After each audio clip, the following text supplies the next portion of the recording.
African family. This is your main man, Theo E.J. Wilson with African Diaspora News. And the late, great Malcolm X always said that America's chickens was going to eventually come home to roost. I don't know if Brother Malcolm knew that one of those chickens was going to come from China, just a big old Chinese chicken coming home to roost. What I don't like is it looks like in the karmic comeuppance of America, Black folks could be caught in the middle at home and abroad. But before we talk about the Black world, let's hear what China has to say about its capacity to harm America if America should harm China first. This is very clear. China will not fire the first shot, but China will not allow you to fire the second shot. China will never allow the United States to launch a war against China, conventional or nuclear, without suffering devastating consequences. If you have not watched the Victory Day parade in Beijing on September the 3rd, one of the weapons China demonstrated, we call it 61, because it can contain 60 nuclear warheads plus one hydrogen bomb. Now, in the world of today, let me tell you, which country has hydrogen bomb? China is the only country with hydrogen bomb. And that ICBM can cover every corner of the world in less than 20 minutes and destroy any target in any corner of the world. Well, now, I think that we can ascertain in no uncertain terms that they seem to be about their business. So keep what this guy said in mind about the capacity for their nuclear weapons to reach anywhere in the world in 20 minutes. When we think about what's happening in Nigeria, when it comes to now Donald Trump suddenly being concerned about Christians being harmed in Nigeria, because I'm just going to put it out there, that's tragic.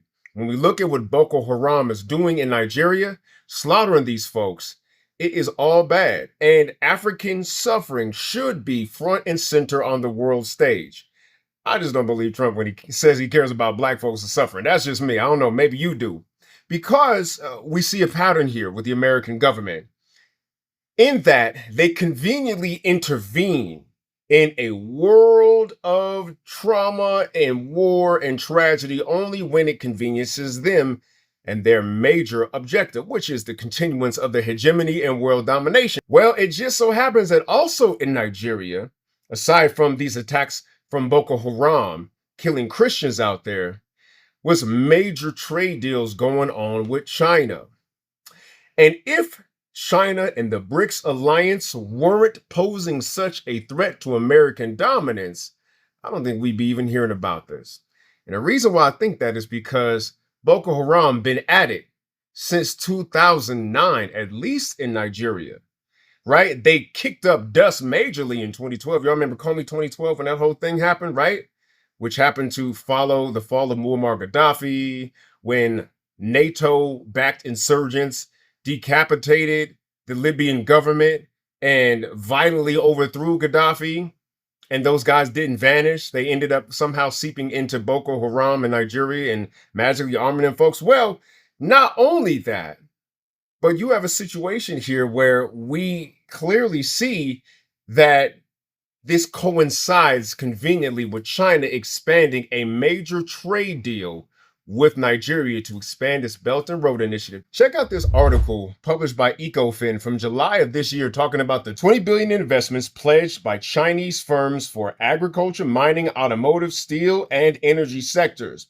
Projects aim to support food security, job creation, and Nigeria's industrial transformation. Partnership also targets increased Nigerian exports to China in high-value supply chain development. In other words, this is part of a larger pattern that we've seen with China moving away from a neo-colonial model to secure, with the BRICS alliance, more equitable and favorable deals with the African continent. And of course, Nigeria was going to get a part of that action. They got one of the largest economies in Africa. So China trying to put a ring on it in Nigeria, and they are investing seriously. Here's what else the article says. The Nigeria-China Strategic Partnership was established within the framework of the Forum on China-African Cooperation, FOCAC, to deepen bilateral collaboration.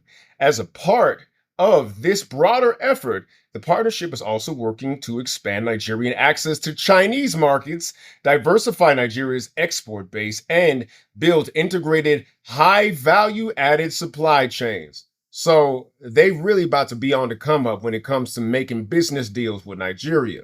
They go on to say China is also one of Nigeria's largest trading partners, with bilateral trade reaching $12.6 billion in 2023, according to International Trade Center data. Nigeria's exports to China are currently dominated by crude oil and agricultural commodities, while imports are primarily manufactured goods. See, for those of you who are unfamiliar with China's Belt and Road Initiative, this is basically China adopting what America's foreign policy used to be during John F. Kennedy's administration, which is to build leverage via development, not destruction. So China's building the Belt and Road Initiative partially because of the fact that their Pacific Ocean trade is kind of blocked off because they're encircled in maritime trade via the United States Navy. So what they're doing is they're going the other way and say, fine, y'all can have the ocean, we're going to have the land. So the Belt and Road Initiative is literally them building all sorts of development in Africa to ease import-export situations, right? Not only that, but they're doing it in the Middle East. They're also doing it in parts of Europe. So China is like, listen, man, let's get this money through stability, not instability via war and destruction. And if this weren't such a key time, and the United States' economy starting to look like it's in bad shape, I don't think we'd even be paying attention to anything happening specifically in Nigeria. And here's why. Because Boko Haram, as bad as they are, and they've been bad, we have some reason to believe that they've been backed by Western forces, but whatever, they've been bad for a long time. But it's not just Christians that they're targeting, and that's what I want people to understand. In fact, the Nigerians are saying so themselves. So CNN interviewed a Nigerian brother named Bulama Bukarti who said, look, it's bad, but this is a dangerous oversimplification of what's going on to fit a narrative that is not accurate to what's actually happening on the ground. Here's what the brother told CNN. He said, yes, these extremist groups have sadly killed many Christians. However, they have also massacred tens of thousands of Muslims, Bukarti said. He noted that the groups attack on other civilian locations such as markets, bus stops, and refugee camps disproportionately harm Muslims, as the states where the radical groups operate are predominantly Muslim. So yes, it's bad. I want to emphasize this. I ain't gonna be like whataboutism or nothing. Look, this human rights crisis, we got them all over the place. If you've been following Sudan, if you've been following the Congo, if you've been following Haiti, for crying out loud, if you've been following what's happening with us Black Americans, it's bad everywhere, all the time, okay? So the fact that the United States and our military apparatus would take issue with what's happening in Nigeria under the pretext of saving Christian lives does not square with the actual facts on the ground. And I can say this without equivocation. You see a similar proxy war happening with Venezuela, where you have all this investment that generally goes to their oil heading to Russia and China, because of the fact that they've created those deals and they are proximal to the BRICS alliance. So literally, we in a Cold War situation. We in a new Cold War, right? And the fact is, BRICS is getting the upper hand. And they're not just getting the upper hand because like they're making better deals. It's because we fumbling. Fumble after fumble. When you talk about how these tariffs have hurt American farmers, have hurt American businesses, right? How it has created an unstable investment environment. Yeah, if you look at the dollar has lost a significant amount of its value just since Trump has taken office. This is opening the door to BRICS. Is BRICS as competitive as America? Not yet. Could it get there? Of course. And this leads me back to our original issue and our point we're making about China and the forces willing to use to back up what they say. Because let's say Nigeria turns to China's Ukraine, right? It's a proxy war fought with the West, and they're supplying weapons to protect their investment. As we all, they put a lot of billions of dollars into Nigeria's infrastructure. And then it escalates to the fact they got to put boots on the ground. And then a Chinese soldier gets killed, right, by an American-made bullet or weapon. And China said that it's going to allow America to fire the first shot, but it ain't going to get the second shot off this one. You see where I'm going with this.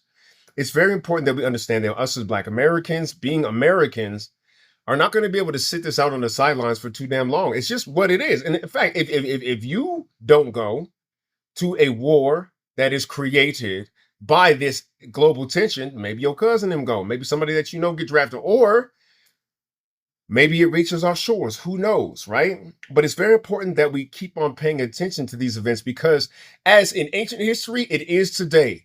Africa and Black folks are not insignificant. In fact, we could be the touch point and the center of how history goes. So keep your wits about you and stay aware of global happenings because we are all connected in this and it's going to affect us eventually.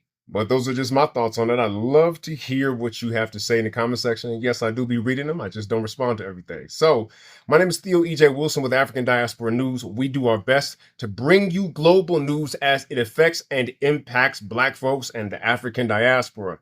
So go ahead and like, follow, and share. Go ahead and download our app. I say this every time. I'm going to say it again. Download our app. Make sure that you have this on your phone so in case they try to censor us some more, you can still get the news that we're trying to get out to you. And go ahead and follow my channel, Theo Cyrus Rising, right here on YouTube. And I'll see you next time where you see me. This time, I'm Theo E.J. Wilson, African Diaspora News. I'm a bad.